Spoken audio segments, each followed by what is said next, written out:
నమస్తే అన్న. నమస్తే. ఎక్కడ మీది? మాసాపేట. ఒకసారి బండి ఆపి మాసాపేట. ఇట్లా ఏం నడుస్తుంది ఈ ఏరియాలో? పార్లమెంట్ ఎన్నికలు వస్తున్నాయి, హడావిడిగా తిరుగుతున్నారు అందరూ ఎక్కడో అక్కడ.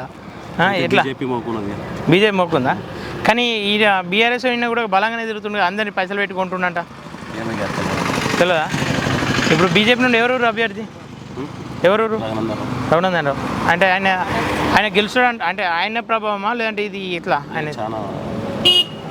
గెలిచే అవకాశాలు ఉందా? సరే, కాంగ్రెస్ ప్రభుత్వం ఉంది కదా తెలంగాణలో, కాంగ్రెస్ ఉంది కదా అని ప్రజలు బీజేపీకి ఎట్లా ఇస్తారు ఓటు? సెంట్రల్ అది ఉందని ఇస్తారా? ఒకవేళ ఈ ఎలక్షన్ల తర్వాత సెంట్రల్లో మారుతుండొచ్చు కదా. చెప్పలేము దేనికైనా, కానీ జరా ఫస్ట్ టైం కదా. మొత్తం మీద అయితే బీజేపీ మీద నమ్మకం. కానీ ఈ పార్లమెంట్లో 7 కాన్స్టిట్యున్సీలు ఉంటే 6 బీఆర్ఎస్లు ఉన్నారు, ఒక్కరు కాంగ్రెస్లు ఉన్నారు. అసలు బీజేపీ ఎమ్మెల్యే లేరు.